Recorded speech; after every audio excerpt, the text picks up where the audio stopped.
The crystal spear sang through the air as Kythra spun it in a wide arc, keeping the circling raiders at bay. Her silver fur was matted with sweat and blood, some of it hers, most of it belonging to the enemies she had already killed. The elegant weapon had been in her family for 300 years, passed down from mother to daughter, and it had never failed her before. Today might be different. The Drakmor raiders pressed closer, their reptilian faces twisted with cruel smiles. There were 12 of them left, maybe 13. She had lost count after the first hour of fighting.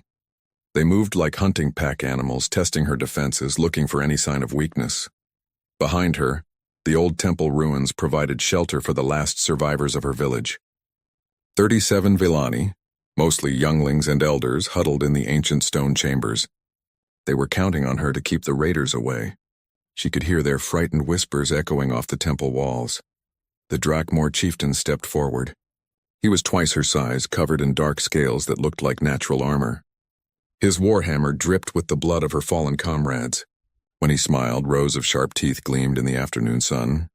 "Give up, little cat," he said in broken galactic standard. "Your people taste better when they are afraid." Kythera adjusted her grip on the spear and shifted her stance. Her legs trembled with exhaustion, but she kept her voice steady. "My ancestors died fighting. I will do the same." The chieftain laughed, a sound like grinding stone. "Your ancestors were weak. That is why they are dead." 3 raiders rushed her at once from different directions. Kythera moved like water, spinning and striking. The crystal blade found its mark twice, dropping 2 of the attackers. The third managed to grab her spear shaft with his clawed hands. They struggled for control of the weapon. The Drakmor was stronger, but Kythera was faster. She twisted and pulled, trying to break free. Other raiders moved closer, sensing their chance. The chieftain raised his massive warhammer and brought it down hard. The ancient crystal spear, which had survived 3 centuries of battles, finally met its match. The blade shattered into 1,000 pieces, sending shards of light dancing across the temple stones. Kythera stumbled backward, holding only the broken shaft. The raiders roared with triumph. They had her now. Kythera looked at the broken weapon in her hands, then at the circle of enemies closing in around her. She thought of her mother, who had carried this spear into battle against pirates. She thought of her grandmother, who had used it to defend their homeworld during the sector wars. They had all been brave. They had all died with honor. She would not shame their memory. The young Villani warrior dropped the broken shaft and drew her ceremonial knife. It was a small weapon, barely longer than her hand, but it was sharp and it was hers. The raiders laughed at the sight of it. "Brave little cat," the chieftain said. "You will make a good trophy." Kythera whispered a prayer to her ancestors in the old language. The words felt warm on her tongue, like a final gift from those who had gone before. She raised the knife and prepared to sell her life as dearly as possible. The first raider charged. That was when the sky exploded. Something came crashing through the forest canopy like a fallen star. Trees bent and broke under its weight. The ground shook beneath their feet. A wave of heat and smoke washed over the clearing, making everyone stumble and cough. When the dust settled, there was a crater where the old shrine had been. In the center of the crater sat a strange metal pod, still glowing hot from whatever journey had brought it here. Steam rose from its surface and lights blinked along its sides. The raiders stared at the pod in confusion. They had never seen anything like it. Kythera had never seen anything like it either, but she was smart enough to recognize a gift when one fell from the sky. A hatch opened on the side of the pod with a sharp hiss. Something moved inside. The Drakmor raised their weapons, uncertain but ready for a new threat. A figure emerged from the pod, standing up slowly and looking around the clearing. It was unlike any being Kythera had ever seen. It stood upright on 2 legs like a Villani, but it was taller and broader. Its skin was a strange pink-brown color, and it had almost no fur except for dark hair on top of its head. Most unusual of all, its face was flat and smooth, with small eyes that seemed to see everything at once. The creature wore some kind of armor covered in pockets and straps. It carried a weapon that looked nothing like any rifle or energy beam she knew. The weapon hummed with a sound that made her ears twitch. The strange being looked at the Drakmor raiders, then at Kythera with her tiny knife, then back at the raiders. It seemed to be thinking something over. Finally it spoke. Its voice was deeper than a Villani's, but not as rough as a Drakmor's. It spoke in perfect galactic standard. Mind if I enter the fight? The chieftain found his voice first. What are you, alien? This is not your battle. The strange creature smiled, showing small white teeth that looked nothing like the fangs of either species present. Actually, I make it a point to help people who are outnumbered 12-1, especially when they are protecting children. It raised its humming weapon and pointed it at the nearest raider. The name is Marcus Chen, by the way. Sergeant, Terran Colonial Marines. And you gentlemen just made my day a lot more interesting. The raider that the weapon pointed at laughed nervously. Terran? What is Terran? We have never heard of such a species. Marcus Chen smiled wider. Yeah, we get that a lot. We are pretty new around here. The chieftain snarled and stepped forward. 1 against 12, Terran. You cannot win. Marcus looked around the circle of raiders again, then at Kithara. She was still holding her knife, ready to fight despite the impossible odds. Something in her stance seemed to please him. Ma'am, he said to her politely, you might want to take cover behind those rocks over there.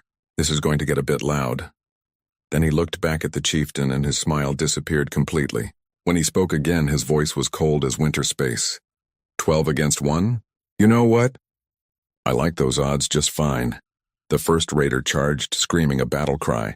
Marcus Chen pulled the trigger on his strange weapon. The sound it made was like thunder and lightning having a fight. The charging raider simply disappeared in a flash of blue light, leaving nothing but a scorch mark on the ground where he had been. The other raiders stared at the empty space where their comrade had been standing. They looked at the strange human with his impossible weapon. They looked at each other. Marcus checked some kind of display on his weapon and nodded with satisfaction. 11-1 now. Better odds for you guys, right? The chieftain roared in rage and pointed at the human. Kill him! Kill him now! But as the remaining raiders rushed forward, Kithara saw something in the human's eyes that made her feel hope for the first time in hours. He was not afraid. He was not even worried. He looked like he was about to have fun. The next few minutes changed everything Kithara thought she knew about warfare. Marcus Chen moved like nothing she had ever seen before. The Volani fought with grace and honor, following ancient forms passed down through generations. The Drakmor relied on brute strength and overwhelming numbers, but this human fought like the very ground beneath their feet was his weapon. 3 raiders charged him from different directions. Instead of standing his ground like a proper warrior, Marcus rolled behind a fallen tree trunk. The raiders crashed into each other where he had been standing. Before they could untangle themselves, that terrible humming weapon spoke twice more. 2 more raiders became empty spaces filled with light and heat. What manner of sorcery is this? The chieftain bellowed. Marcus popped up from behind a different piece of cover entirely. Kithara had not even seen him move. No magic, he called back cheerfully. Just good old-fashioned human engineering. This little beauty fires metal slugs at about 3% of light speed. Physics does the rest, he fired again. Another raider vanished. The remaining Drakmor began to spread out, trying to surround him.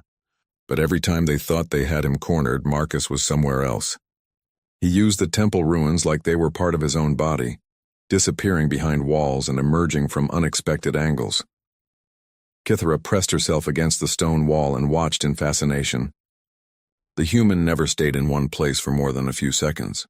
He seemed to know where every piece of cover was, where every shadow fell, how to use the broken ground to his advantage.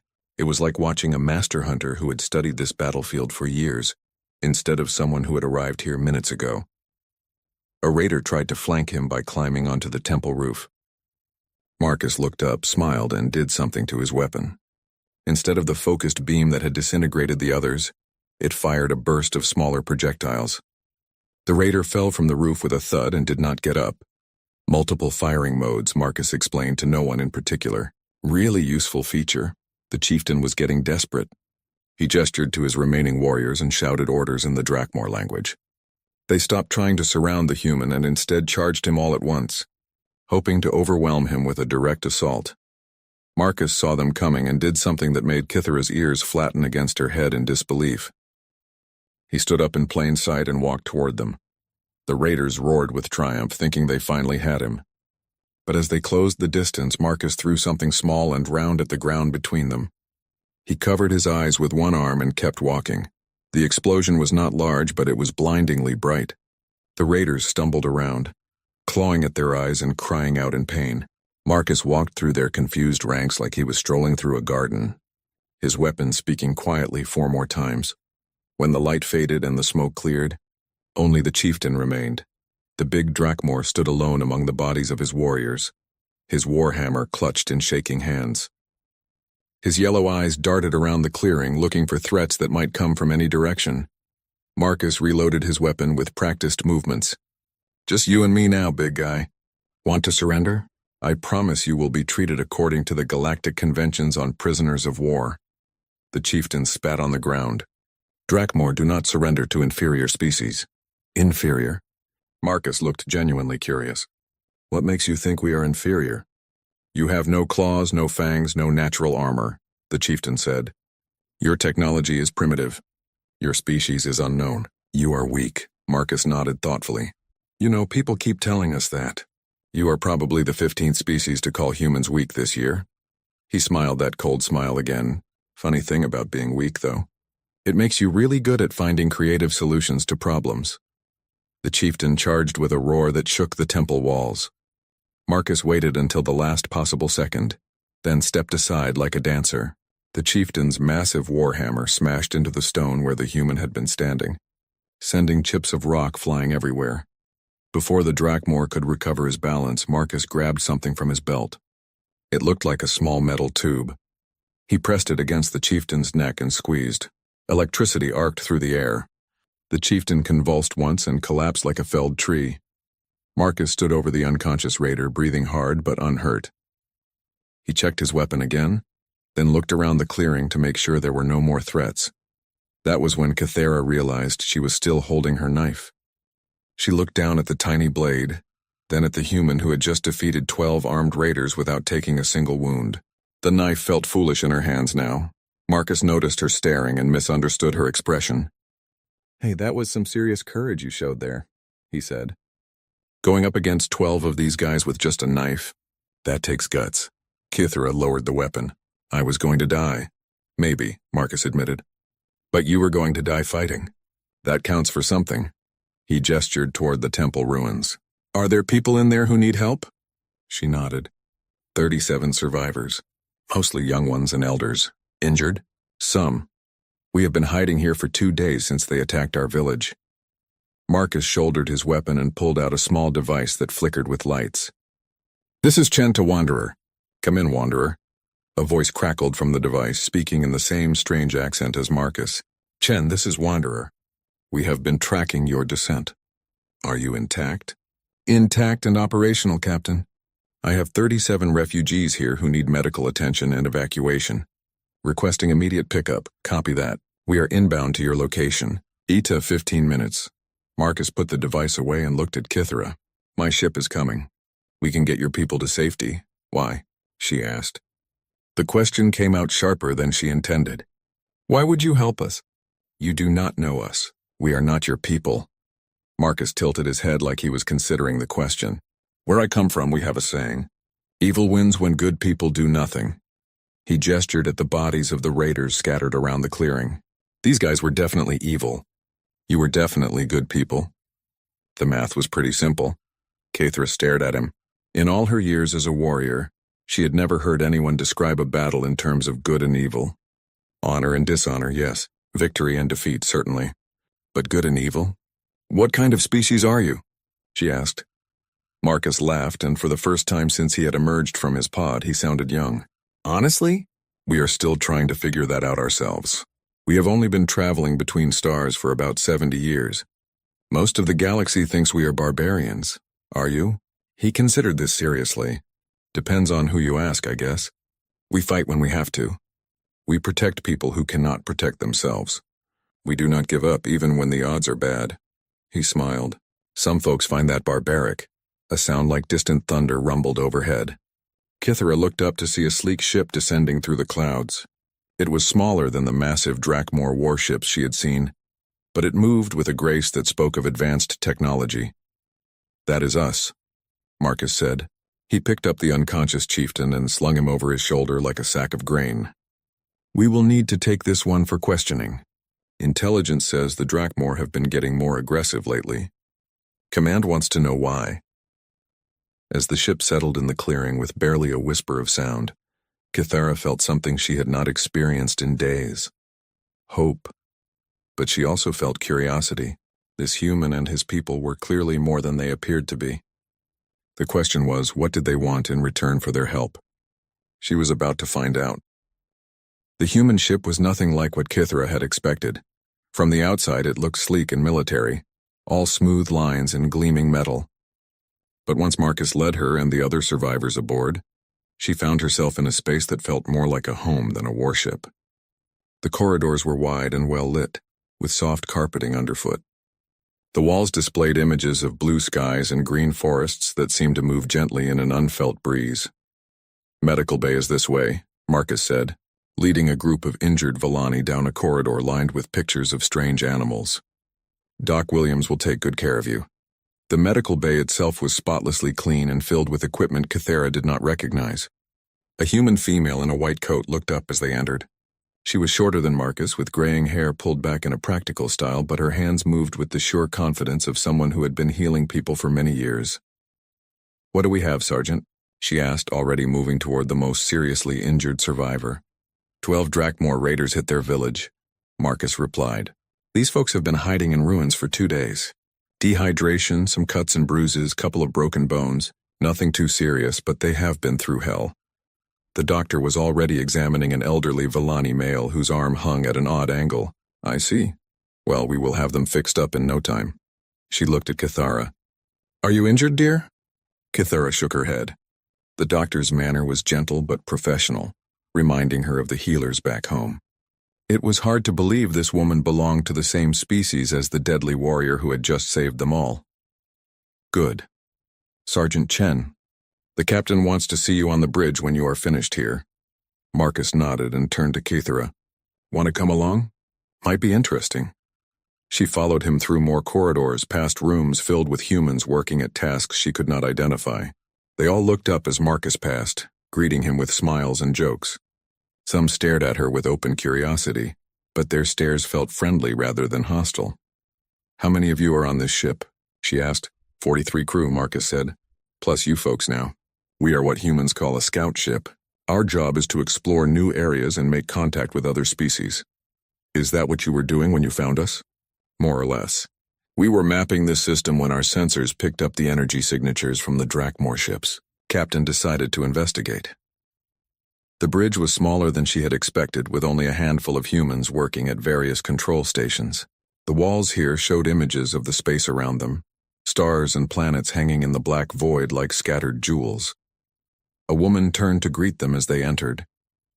She was older than Marcus, with short gray hair and lines around her eyes that spoke of years spent making difficult decisions. She wore the same type of uniform as the others, but the way the crew looked at her made it clear she was in command.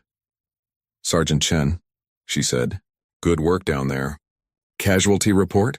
"No friendly casualties, Captain Rodriguez. All refugees are aboard and receiving medical attention. 1 prisoner secured in holding." "Excellent."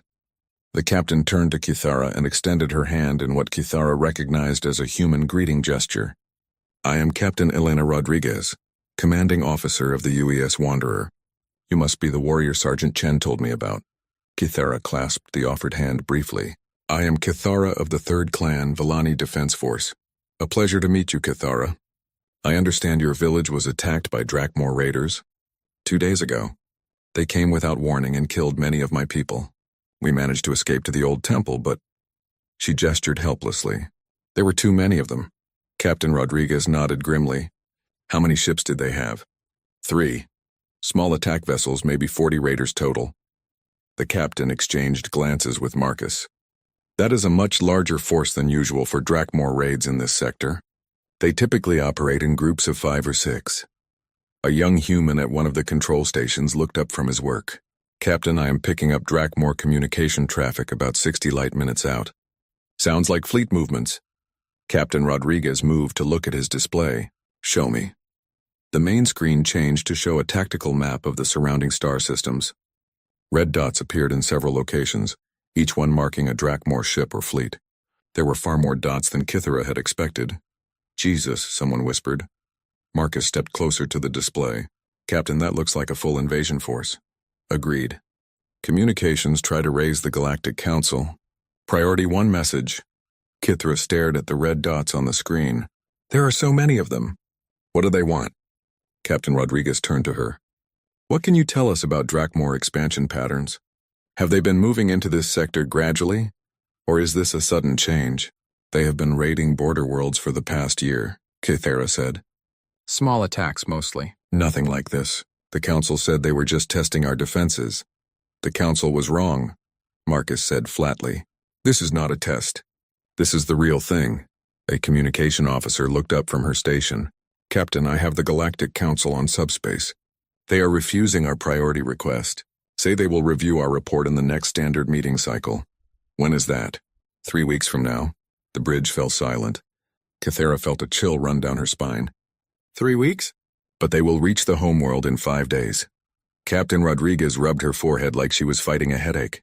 What about your own military? Can they mount a defense? Kithra thought of the Villani fleet, sleek ships built for patrol duty and ceremonial flights. We have 37 ships. Good ships, but she looked at the tactical display again. Not enough. What about evacuation? The Council has ordered us to prepare for an honorable last stand. They say retreat would dishonor our ancestors. Marcus made a sound like a growl. Honor does not stop railgun rounds. Captain Rodriguez was studying the tactical display with the intensity of a predator sizing up prey. How long until they reach inhabited systems? First colonies will be hit in 48 hours, the navigation officer reported. Villani homeworld in 5 days, like she said. And the nearest Council fleet? 2 weeks out minimum. The captain was quiet for a long moment, thinking.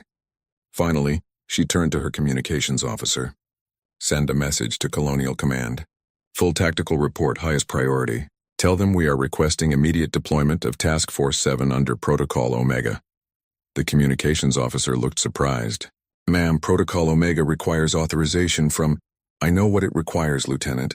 Send the message. Marcus straightened up. Captain, are you sure? Protocol Omega is pretty extreme. 40,000 Drakmor raiders heading for defenseless colonies, Sergeant. I think extreme is exactly what we need. Kithra looked between them. What is Protocol Omega? Captain Rodriguez smiled, and for a moment she looked remarkably like Marcus had when he was facing the Drakmor raiders. Something we learned from our own history, Kithra. Sometimes the best defense is making the enemy regret they ever found you. The communications officer looked up. Message sent, Captain. Colonial Command is requesting confirmation of threat assessment. Send them everything. Full sensor logs, prisoner interrogation reports when we have them, the works. Make sure they understand what we are dealing with here. She turned back to Kithra. In the meantime, we need to learn everything we can about Drakmor tactics and technology. You have fought them before. Would you be willing to help us? Kithra thought of her village, of her broken spear, of 37 people who were alive now because a human had decided to help strangers. Yes, I will help you however I can. Good. Because if this works, you are about to see what humans do when someone threatens innocent people. Looking at the determination in the captain's eyes, Kithra found herself believing that maybe, just maybe, the Drakmor had made a very serious mistake. The Drakmor chieftain was larger than he had seemed on the battlefield, Kithra realized as she watched Marcus prepare for the interrogation. In the holding cell, under bright lights and without his warhammer, he still looked dangerous. His yellow eyes tracked every movement with predatory intelligence. His name is Gorthak the Render, she told Marcus as they stood outside the cell. I heard his warriors use that title. Among the Drakmor, such names must be earned through acts of great violence. Marcus nodded, checking the translation device he wore on his collar. What can you tell me about their command structure?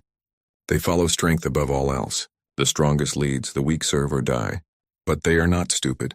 Cunning is valued as much as raw power. Good to know.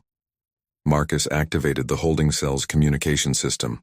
Gorthak, I am Sergeant Chen. I have some questions for you. The chieftain looked up with a sneer. I will tell you nothing, soft skin. Actually, you already have told us plenty, Marcus said calmly. Your ship's communication logs were very informative. We know about the fleet movements, the invasion timeline, the target list. Gorthak's expression shifted slightly. Impossible.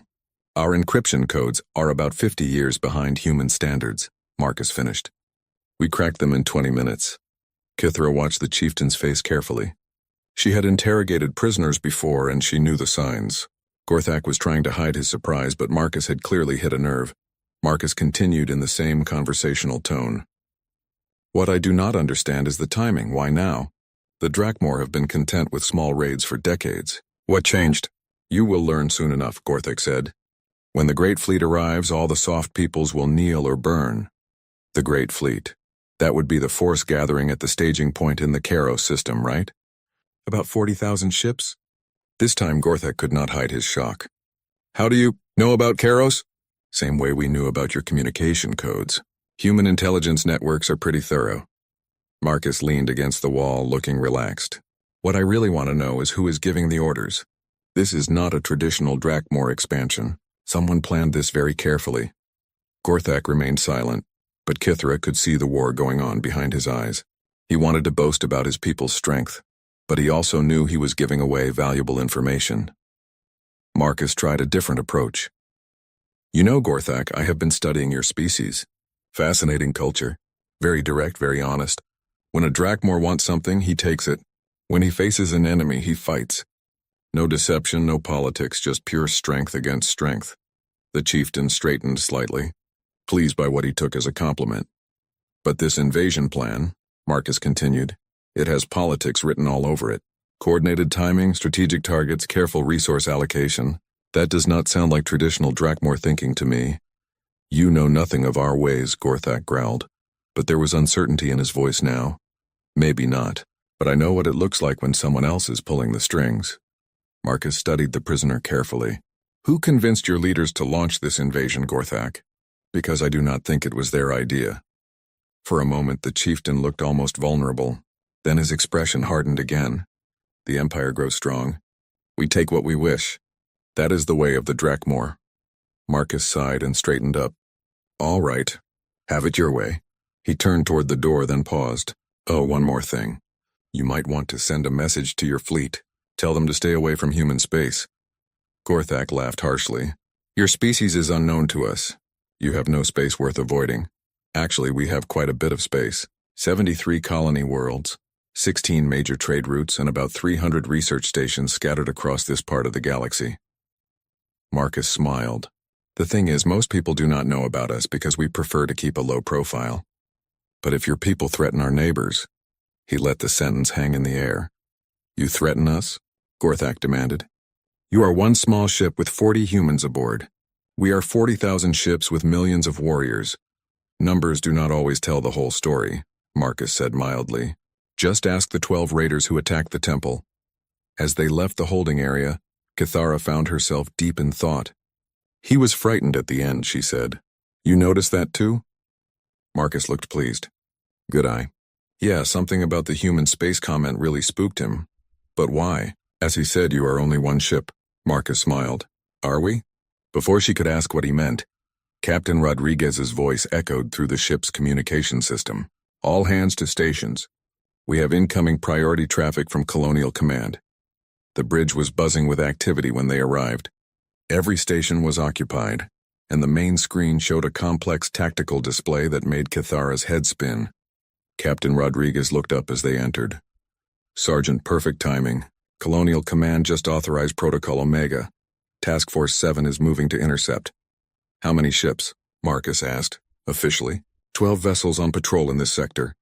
Marcus raised an eyebrow. Officially? Captain Rodriguez's smile was predatory. Officially.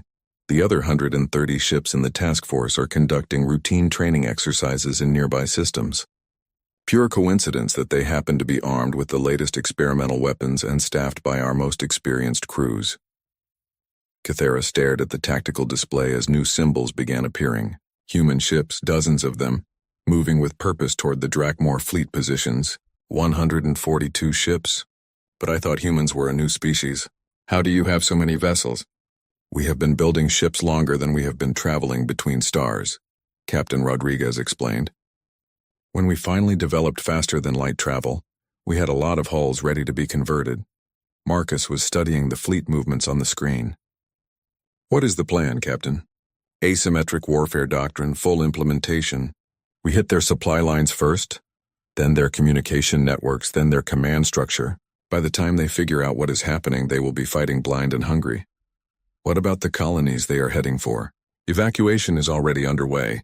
Every civilian transport in the sector is converging on threatened worlds. We will have most of the population out before the Drakmor arrive. Kithara felt a surge of hope, followed immediately by confusion. But the Galactic Council said evacuation was impossible. Too many people, not enough ships. Captain Rodriguez and Marcus exchanged looks. The Council was thinking about using official Council transport vessels, the captain said carefully. Humans have a tendency to think outside official channels. The communications officer looked up from her station. Captain, we are receiving tactical updates from the fleet. Admiral Chen sends his regards and asks if you need any additional support. Marcus straightened. Admiral Chen is my grandfather, he explained to Kithara. He commanded the defense of New Shanghai during the First Contact War. If anyone can handle a Drakmor invasion, it is him. First Contact War? Kithara asked.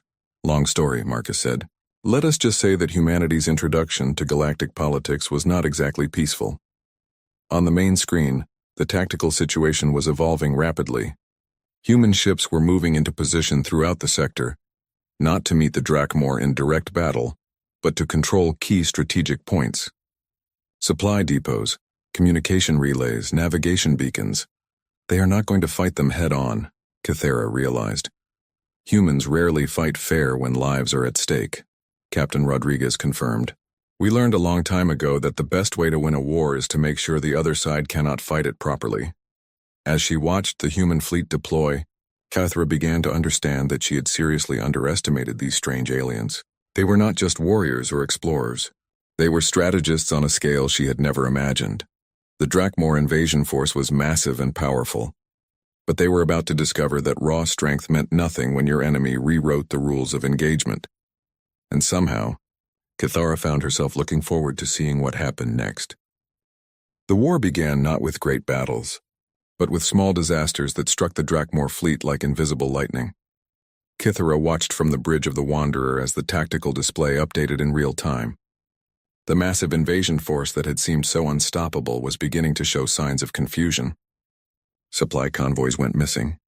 Communication relays stopped responding. Navigation beacons gave false readings that sent ships to empty regions of space. Phase 1 complete, reported the communications officer. All Drakmor supply lines in the target zone have been severed. Captain Rodriguez nodded. Casualties. Minimal on our side. The Drakmor are reporting significant losses, but mostly from confusion rather than direct action. Marcus stood beside Kithara, explaining what they were seeing. Human doctrine is simple. Make the enemy fight the war you want to fight, not the war they want to fight. On the screen, a Drakmor battle group was circling endlessly, clearly lost without their navigation systems. Another group had stopped entirely, apparently waiting for supply ships that would never come. But they outnumber you 40-1, Kithara said. Eventually they will adapt. Eventually, yes, Captain Rodriguez agreed. That is why we do not give them time to adapt. As if summoned by her words, the tactical display changed. New signals appeared throughout the Drakmor fleet positions, human ships, dozens of them, materializing out of what had appeared to be empty space. Stealth fields disengaging, the navigation officer reported. All strike teams are in position. Stealth fields? Kithara asked. Human technology, Marcus explained. We bend light and sensor waves around our ships. Makes us effectively invisible until we want to be seen. The attack began simultaneously across 12 different locations. But these were not the massive ship-to-ship battles that Kithara expected. Instead, small human vessels darted in and out of the Drakmor formations like hunting insects, targeting specific systems with surgical precision.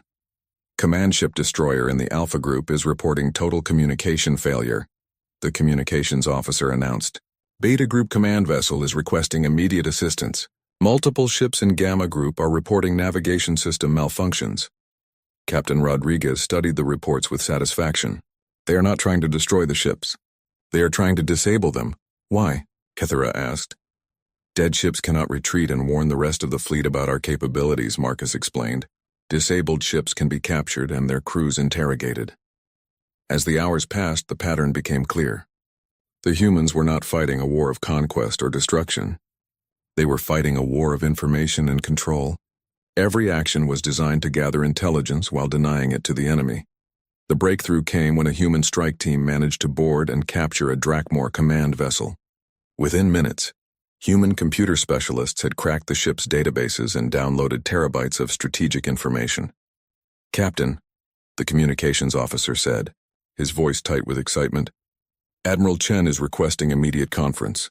Priority Alpha classification." The main screen changed to show a weathered human face that looked remarkably like an older version of Marcus. Admiral Chen had the same steady eyes, but where Marcus looked confident, the Admiral looked absolutely certain. "Captain Rodriguez," he said without preamble, "we have a problem. The intelligence we captured from the Drakmor command ship changes everything." "What did you find, sir?" "The Drakmor are not the real threat. They are being manipulated by a species called the hegemony. Advanced tech, total ruthlessness, and a policy of using other species as weapons against targets they want to soften up before moving in themselves." Captain Rodriguez frowned. "You are saying this invasion is just a probe?" "Worse than that. The hegemony has been orchestrating conflicts throughout this entire sector for the past 50 years. They let other species fight each other, then move in to claim the ruins. The Drakmor invasion is just the latest example." Kithara felt cold understanding wash over her. The border raids, the increasing aggression. Someone has been pushing the Drakmor toward this. "Exactly," Admiral Chen confirmed. "And according to the intelligence we captured, the hegemony fleet is already moving into position to claim this sector once the Drakmor have finished destroying the current inhabitants." Marcus stepped forward. "What are our orders, sir?" Admiral Chen smiled grimly. "The hegemony thinks they are clever. They think they can use other species as tools and then discard them when they are no longer useful." His expression hardened. "They have never dealt with humans before.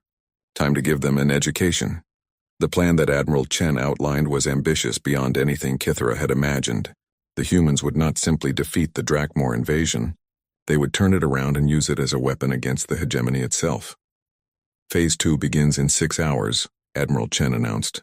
"All human vessels will converge on the Drakmor flagship. We are going to have a conversation with their emperor." As the connection ended, Kithara turned to Captain Rodriguez. "You are going to try to negotiate with them?" "Not exactly," the captain said. "We are going to offer them a choice." The assault on the Drakmor flagship was unlike anything in the records of galactic warfare. Instead of trying to destroy the massive vessel, the human fleet surrounded it and simply waited. When the Drakmor launched fighters, the human ships used their superior technology to disable them without causing casualties. When the flagship tried to escape, human vessels blocked every route. Finally, Admiral Chen himself led a boarding party directly to the flagship's bridge. The conversation that followed was broadcast throughout both fleets. Kithara listened in fascination, as Admiral Chen calmly explained to the Drakmor, Emperor exactly how his people had been manipulated by the hegemony. "You think you are expanding your empire," the Admiral said, "but you are just clearing the way for masters who see you as expendable tools." The Emperor's response was predictably aggressive, but Admiral Chen had come prepared. He presented evidence captured from hegemony databases, communication intercepts that showed how the Drakmor were being manipulated, and tactical analyses that proved the Emperor's own advisors were working for the enemy. The moment of truth came when Admiral Chen made his offer. "We can destroy your fleet," he said simply. "Our technology is sufficient and our will is certain. But we do not want to. We want you to help us destroy the real enemy." "Why should the Drakmor trust humans?" the Emperor demanded. Admiral Chen's answer was typically human in its directness. "Because we are the only ones who bothered to tell you the truth." The alliance that followed was born of pragmatism rather than friendship, but it was effective. The Drakmor fleet, instead of invading Villani space, turned around and headed for the hegemony staging areas. When the hegemony ships arrived expecting to find a sector devastated by Drakmor aggression, they instead found a combined fleet of humans and Drakmor waiting for them. The battle that followed lasted 3 days and ended with the complete destruction of the hegemony force. More importantly, it established a new principle in galactic politics.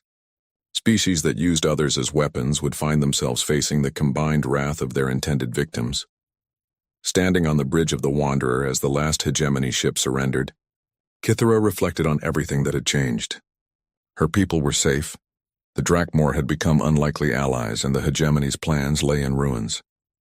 But more than that, the galaxy had learned something new about humans. They were not just another species seeking territory or resources. They were something unprecedented, a people who would fight not just for themselves, but for the principle that the strong should protect the weak. Marcus appeared beside her as she watched the tactical display. "So what happens now?" she asked. Now we go home and write up some very interesting reports for the Galactic Council." He smiled. "I have a feeling the next council meeting is going to be a lot more productive than usual." Kithara looked at the human who had fallen from the sky to save her people. "And after that?" Marcus's smile widened. "After that, we keep doing what humans do best. We find people who need help and we help them." As the combined fleet began its journey home, Kithara realized that the galaxy had fundamentally changed. The age of the strong preying on the weak was ending, replaced by something new. An age where someone would always be willing to fall from the sky and ask, "Mind if I enter the fight?" And for the first time in her life, Kithara believed that was enough to make all the difference.